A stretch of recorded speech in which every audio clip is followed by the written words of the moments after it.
Welcome back to BYoungMinistry.com, to another blog and to another podcast. Welcome to those who access the podcast through YouTube, Rumble, Spotify, and Apple Podcasts.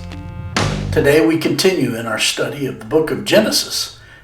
We're in chapter 13, verses 1 through 4, which reads, Then Abram went up from Egypt, he and his wife and all that he had, and Lot with him, to the south.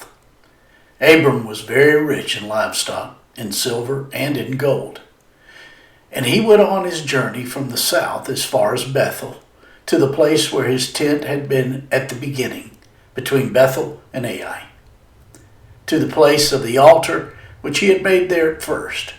And there Abram called on the name of the Lord. That's Genesis, chapter 13, verses 1 through 4. Today we transition into Genesis chapter 13, where everything is new again.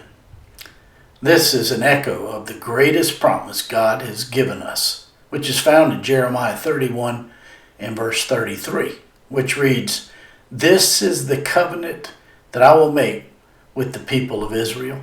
After that time, declares the Lord, I will put my law in their minds and write it on their hearts. I will be their God, and they will be my people. The back and forthness of our faith is more normal than we realize. All of us struggle with unbelief and doubt.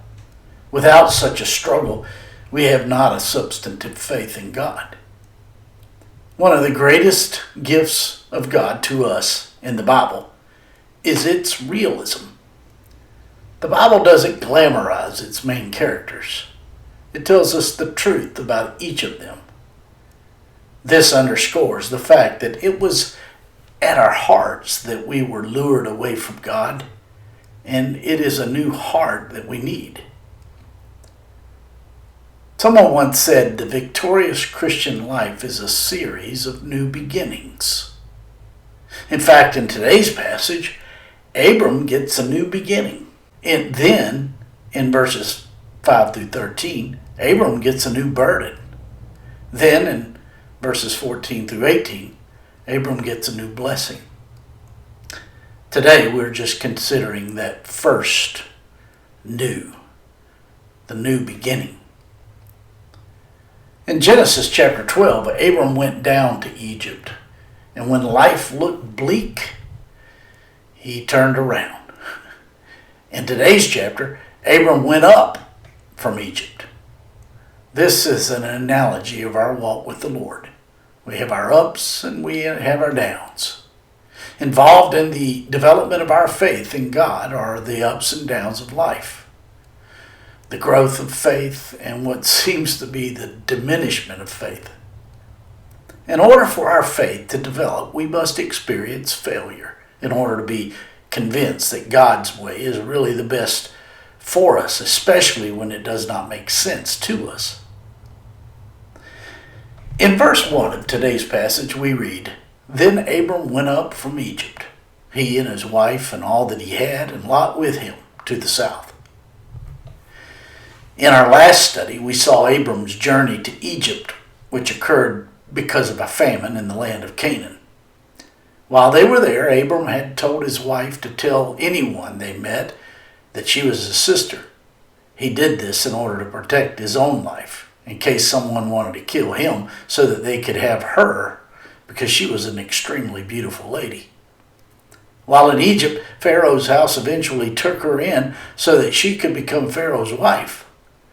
But in the process of this, God afflicted them with plagues to keep her from being taken as Pharaoh's wife.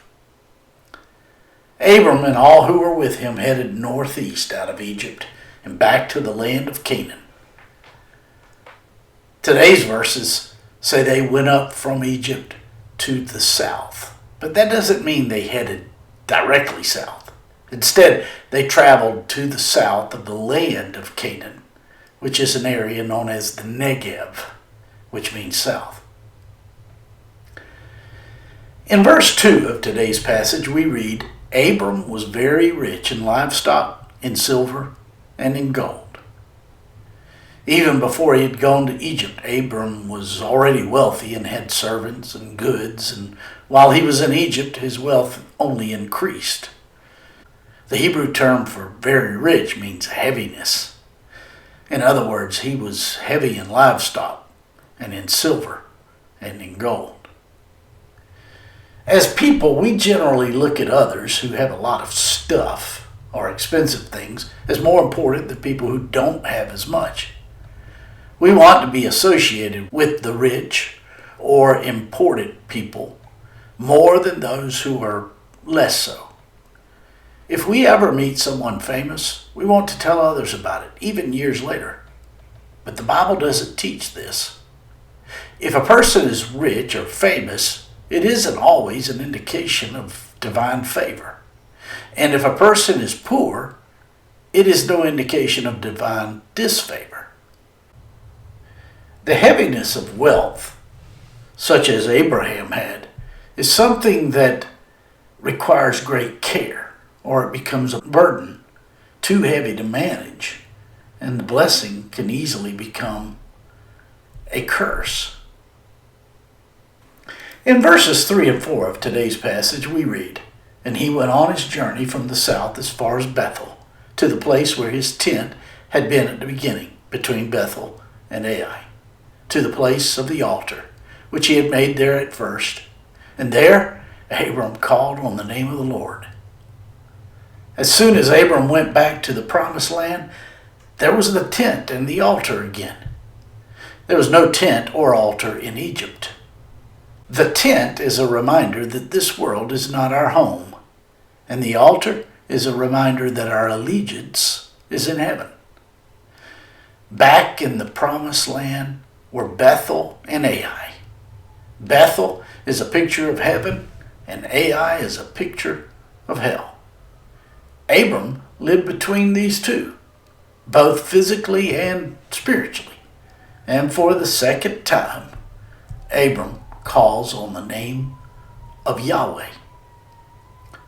While living on earth between the only two possible destinations of the afterlife, Abram set his eyes and his affections on the Lord.